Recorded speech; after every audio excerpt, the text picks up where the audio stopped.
Here he is, friends. He got his suit back just in time. And no matter what happens in his life, he gets absolutely no respect.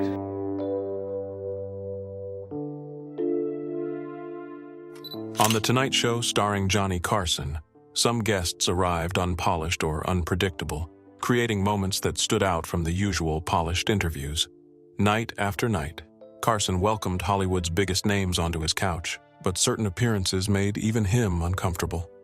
These moments were memorable not just because of awkward interviews, but because of the raw, unfiltered energy some celebrities brought to the stage. Orson Welles. When Orson Welles showed up on The Tonight Show, it wasn't just another celebrity appearance, it was an experience. And for Johnny Carson, it was often a difficult one to sit through, even though he deeply respected Welles as a genius. By the time Welles became a regular guest in the 1970s, he was very different from the young, sharp figure people remembered from Citizen Kane. Over the years, he had gained a significant amount of weight and developed a larger-than-life physical presence. This wasn't just something audiences noticed visually, it affected the entire environment around him. As noted in biographies and retrospectives, Welles's size and lifestyle habits, including heavy eating, drinking, and smoking, became a defining part of his later public appearances. Now imagine sitting just inches away from someone like that under hot studio lights with no way to step back. Carson knew what was coming every time Welles was booked. This wasn't just about preparing questions or looking presentable. It meant preparing for the physical reality of sharing space with someone who generated heat, smoke, and strong smells all at once. Studios back then were already intense, bright lights, heavy makeup, and very little ventilation. Add Welles into that mix, and things could get overwhelming quickly. One of the biggest factors was Welles's well-known love for cigars. He was rarely seen without one, and smoking was a constant part of his persona both on and off camera. In fact, Welles became so associated with cigars that it was almost part of his identity, something frequently mentioned in profiles about his life and habits. On talk shows, including Carson's, he would often smoke during interviews, something that was completely normal at the time. But that didn't make it easy for the person sitting next to him, because it wasn't just the smoke. It was the combination of everything. The thick cigar smoke hanging in the air, the warmth coming off his body under the lights, the scent of alcohol on his breath. Welles was also known for enjoying drinking, particularly wine and brandy, which became part of his later life image. All of it blended together into something heavy and hard to ignore. Carson, who was known for being extremely neat and particular about cleanliness, had to sit there and carry on like nothing was wrong. That's what made him so good at his job. Viewers at home saw a smooth, relaxed conversation, but in reality, Carson was often dealing with a very different situation just inches away. As the interview went on, the discomfort could build. Under the heat of the studio lights, anyone would start to sweat, and with Welles, that effect was amplified. The combination of heat and smoke made the air feel thicker. It wasn't the kind of thing you could point out or react to on live television. Carson had to stay focused, keep asking questions, and laugh at the right moments, even if his eyes were stinging or his throat felt dry. And then there were the moments when Welles leaned in closer to talk. That's when it became hardest to ignore. The mix of cigar smoke and alcohol on his breath became much more direct, leaving Carson with very little choice but to subtly lean back or take shallow breaths without making it obvious. What makes this story interesting isn't just the discomfort, it's the contrast. Carson genuinely admired Welles. He respected his talent, his intelligence, and his legacy. But at the same time, sitting next to him could feel like sitting inside a cloud of smoke and heat that never quite cleared. Walter Matthau. Walter Matthau somehow managed to bring an entire lunch table with him. Now, to be fair, Matthau wasn't difficult in the way some celebrities were. He wasn't rude, demanding, or unpredictable. In fact, he was the opposite, funny, relaxed, and completely at ease. But that ease came with one small problem. He didn't seem to care much about how he looked or how he smelled. By the time Matthau appeared on The Tonight Show starring Johnny Carson, he was already a huge name. Films like The Odd Couple had made him a household favorite, especially because of his natural ability to play messy, slightly careless characters. The thing is, Carson quickly realized that this wasn't just acting, it was very real. The moment Matthau stepped onto the stage, the illusion of polished Hollywood charm faded a little. His suit looked like it had gone through a long day before arriving, wrinkled, slightly saggy, and far from freshly pressed. His shirt collar sat awkwardly, never quite straight, and his hair had that uneven, windblown look, like he hadn't bothered checking a mirror before coming out. But none of that was the real issue. What truly caught Carson off guard were the crumbs. Yes, actual food crumbs clinging to his clothes. Carson noticed small details that most people might miss at first glance. Breadcrumbs stuck to his jacket, sesame seeds resting on his tie, and faint stains that looked suspiciously like leftovers from a rushed meal. And as Matthau got comfortable in his chair, those crumbs didn't stay put. Every time he moved his arms or shifted his position, tiny bits of food would fall onto the floor, almost like a quiet trail he didn't even realize he was leaving behind. It was just constant. And then came the smell. Unlike stronger, more aggressive odors Carson had dealt with from other guests, Matthau's presence brought something more subtle, but in some ways more difficult to ignore. It lingered. It settled into the space. It was a mix that Carson could only describe as something straight out of a deli: garlic, smoked meat, pickles, and a faint layer of old tobacco. It didn't hit all at once. Instead, it slowly built up, especially under the heat of the studio lights. Meanwhile, Matthau seemed completely unaware, or maybe he just didn't care. He laughed easily, told stories with big gestures, and leaned into the conversation with total confidence. And every time he got animated, more crumbs would quietly fall, adding to the scene in the most unexpected way. Then there was the close-up problem. Every time Matthau spoke, especially when he leaned forward to emphasize a point, his breath carried that same strong mix: onions, garlic, and everything else from what felt like a full meal. For Carson, sitting just a short distance away, there was no real escape. But this was live television, so Carson did what he always did best. He handled it smoothly. He kept smiling, kept the jokes going, and never once let the audience see even a hint of discomfort. Instead of reacting, he adapted. He took lighter breaths, occasionally shifted slightly in his seat, and timed his reactions carefully to avoid drawing attention. To viewers at home, it looked like a perfectly normal, entertaining interview. Behind the desk, though, it was a quiet test of patience. What makes this story stand out is that Matthau wasn't trying to be careless in a disrespectful way. That slightly messy, unfiltered presence was just who he was. It matched the characters he played. People loved him because he felt real, unpolished, unpredictable, and human. But for someone like Johnny Carson, who valued neatness and control, it wasn't exactly an easy experience. By the time the interview ended, everything wrapped up as usual: applause, smiles, and a handshake. Matthau walked off, probably without a second thought. Marlon Brando. Johnny Carson retired from The Tonight Show on May 22, 1992, after 30 years as the king of late-night television. After that, he settled into a quiet life in Malibu, California, sailing his boat, playing tennis, largely staying out of the public eye. He had quadruple bypass surgery in 1999, and by all accounts, he seemed perfectly content to let the spotlight belong to someone else. But even in retirement, certain memories had a way of sticking around. One of them involved Marlon Brando. On May 11, 1968, The Tonight Show landed one of its most memorable guests ever, Marlon Brando, who appeared on the show just weeks after the assassination of Martin Luther King Jr. It was a rare television appearance for Brando, and the kind of booking that made producers nervous with excitement. Carson, as anyone who worked with him would tell you, was meticulous almost to a fault. The show's publicist, Charles Barrett, once described him as someone who expected a level of professionalism from everyone on the show. So you can imagine what went through Carson's head when Brando showed up backstage looking like he'd just rolled in off the street. By multiple accounts, Brando was famously indifferent to Hollywood conventions about appearance and dress. He reportedly showed up that night in worn, casual clothes and completely barefoot. No shoes, no socks, just bare feet on the polished studio floor. His hair was unkempt, his clothes wrinkled, and the overall effect was about as far from movie star glamour as you could get. When he stepped in close to greet Carson with a big friendly clap on the shoulder, whatever cologne Brando wasn't wearing made itself known. The smell, by various accounts from people in his orbit during this period, was not subtle. Carson, the consummate professional, held his smile. But inside, it was apparently a different story entirely. He later joked that while the audience was electrified that night, he personally would have welcomed a gas mask. Brando hadn't come to impress anyone.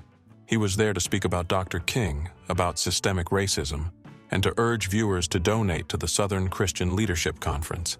He even pledged 10% of his own salary to the cause and got Carson himself to pledge 1% of his. The audience was riveted. It was, by most accounts, one of the most powerful moments in the show's history. So while millions of Americans watched and were genuinely moved, Carson was privately thinking about ventilation. That's the Brando paradox in a nutshell. He was simultaneously one of the greatest actors who ever lived and one of Hollywood's most reliably chaotic personalities. And he seemed completely at peace with being both. He didn't dress up for TV appearances. He didn't perform charm for camera crews.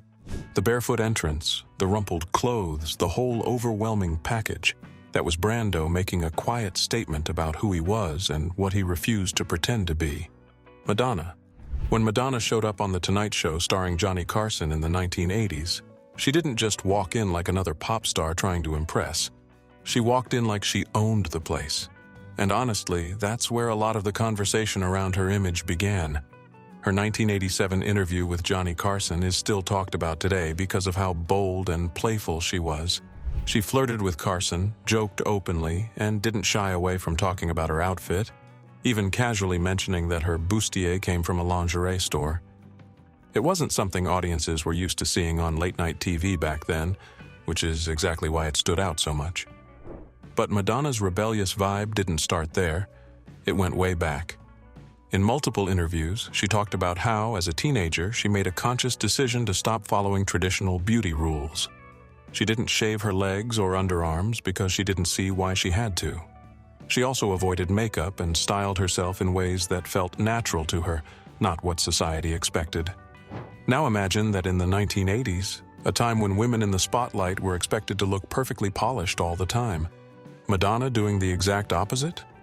Of course, people were going to talk, and they did. Instead of seeing it as a personal choice or a statement, a lot of people took her look and turned it into gossip. Her natural appearance, body hair, and refusal to clean up in the traditional sense became part of how the media described her. It wasn't really about hygiene, it was about how uncomfortable people were with someone breaking the rules so openly. Madonna leaned into that discomfort. She made it clear that she wasn't trying to fit into anyone's version of what a woman should look like. In fact, she built her entire early image around pushing those boundaries. Whether it was her fashion, her attitude, or the way she spoke in interviews, everything about her said, "I'll do things my way." That same energy showed up on Carson's show too. She wasn't nervous, she wasn't trying to be liked in a safe way. She was bold, a little unpredictable, and completely in control of how she presented herself. And that's what made the moment unforgettable. So when people connect Madonna to bad hygiene, it really comes from this larger picture. Her rejecting beauty standards, doing things differently, and not caring if it made people uncomfortable. She didn't follow the rules. She rewrote them. Bette Midler. There was nothing subtle about Bette Midler's humor. It was bold, playful, and sometimes a little shocking. And that's exactly why she fit so perfectly on The Tonight Show starring Johnny Carson. Every time she appeared with Johnny Carson, she didn't just sit there answering questions politely, she performed. Whether it was singing, cracking wild jokes, or throwing in unexpected one-liners, Bette always treated the interview like a stage. That's just who she was. And part of that stage persona? Saying things that made people laugh and feel slightly shocked at the same time. Bette built her entire career around this kind of humor. She came up performing in places like bathhouses and cabaret-style shows, where audiences expected something edgy, playful, and a little over the top. Over time, that turned into a signature style. She would take everyday topics and twist them into bold, funny, sometimes outrageous jokes. That's where those hygiene jokes come in. During interviews and performances, Bette would casually throw out lines about her habits, sometimes exaggerating things like not bathing often or being messy. But the key thing to understand is how she said them. It was never serious, it was always delivered like a punchline. That was her whole comedic identity. If you look at her humor more closely, it's full of the same kind of cheeky, exaggerated lines. For example, she once joked, "I try not to drink too much because when I'm drunk, I bite." That's not meant to be taken literally. It's meant to paint a funny, slightly chaotic version of herself that audiences can laugh at. And she did this all the time.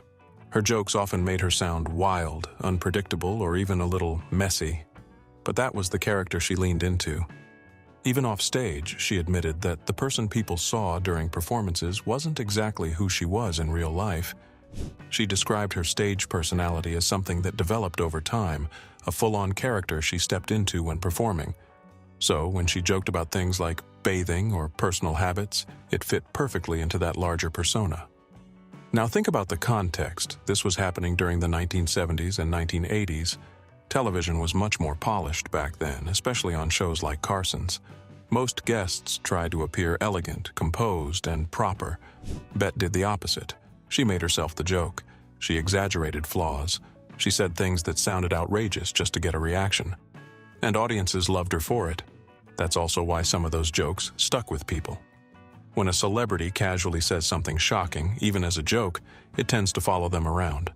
Over time, those funny throwaway lines can start to sound like real facts, especially when repeated out of context. But with Bette, the humor was always the point. She wasn't trying to present a perfect image. She was creating a larger-than-life version of herself, one that could say anything, get a laugh, and leave the audience remembering her long after the interview ended. Charles Bukowski. Some talk show moments fade away, but when Charles Bukowski showed up in the 1970s, it left a mark people still talk about today. His appearance around the time of The Tonight Show starring Johnny Carson felt less like an interview and more like controlled chaos. Bukowski wasn't your typical polished guest. He wasn't media-trained, didn't care about looking presentable, and definitely wasn't trying to charm a mainstream audience. In fact, his entire identity as a writer came from living on the edges of society. He wrote about poverty, drinking, rough jobs, and everyday struggles. And he lived that life too. Alcohol especially was a huge part of his story. He openly talked about drinking from a young age and even described it as something that helped him deal with life. And that habit carried into his public appearances, including interviews and live readings, where he was often seen drinking, slurring words, or acting unpredictably. That's exactly the kind of energy people associate with his 1976 TV appearance. While records confirm multiple episodes of Carson's show airing in 1976, the bigger picture is how Bukowski showed up in public spaces during that time. His appearances, whether on television or at poetry readings, were rarely calm or controlled. In fact, his live readings were described as chaotic, often involving a drunk, angry poet clashing with equally rowdy audiences. So when he appeared on a major platform like Carson's show, he didn't suddenly switch into a neat, well-groomed version of himself. He brought that same raw, unfiltered presence. And visually, that stood out. Bukowski had a very distinct look. His face was marked by severe acne scars, and he often appeared unshaven, tired, and disheveled. People who saw him in person frequently described him as someone who looked like he had lived 100 years, with a rough, worn-down appearance that didn't fit typical TV standards. On a show where most guests arrived looking polished and camera-ready, Bukowski looked like he had just walked in from a bar, and that contrast made a strong impression. That's where the bad hygiene perception really comes from. It wasn't about one specific moment or something he said. It was the whole package, the heavy drinking, the wrinkled clothes, the unfiltered behavior, and the rough, almost chaotic energy. All of it together created this image of someone who didn't care about appearances at all. But the thing is, Bukowski never tried to hide that. In fact, he leaned into it. His public image, the booze-soaked, anti-social writer, became a big part of his appeal. Critics even described him as a kind of bohemian figure, someone who fully embodied the messy, unfiltered world he wrote about. So, when audiences saw him on a platform like Carson's show, they weren't just watching an interview, they were watching that persona in real time. And whether people were shocked, uncomfortable, or fascinated, one thing was clear. Bukowski didn't fit the mold. He didn't clean himself up for television. He didn't soften his edges. He showed up exactly as he was, and that's exactly why people still remember it. Andy Kaufman. With Andy Kaufman, you were never quite sure who was showing up. the man himself or one of his bizarre characters. And that's what made his time on The Tonight Show starring Johnny Carson so unforgettable. He made multiple appearances on Carson's show over the years, and each one felt unpredictable in its own way. Sometimes he'd perform as his awkward foreign man character, speaking in a strange accent and dragging out silences until the audience didn't know whether to laugh or feel uncomfortable. Other times, he'd do something completely unexpected, because for Kaufman, comedy wasn't about punchlines. He once even said he didn't consider himself a traditional comedian at all, but the real chaos came when he brought out his most infamous alter ego, Tony Clifton. Tony Clifton wasn't just a character, he was deliberately unpleasant. Loud, rude, and almost impossible to like, Clifton would insult audiences, act obnoxious, and completely ignore the idea of being entertaining in a normal way. He was designed to make people uncomfortable, and Kaufman fully committed to it. Sometimes he played Clifton himself, and other times his friends would step in, which made it even more confusing for audiences trying to figure out what was real. Now here's where the whole bad hygiene vibe comes in. Clifton didn't just act rude, he looked the part too. Messy hair, sunglasses, loud clothes, sloppy behavior. It all added to this image of someone who didn't care about manners, appearance, or basic social rules. He came across as the kind of guy who would walk into a room and immediately make everyone uncomfortable. And that was intentional.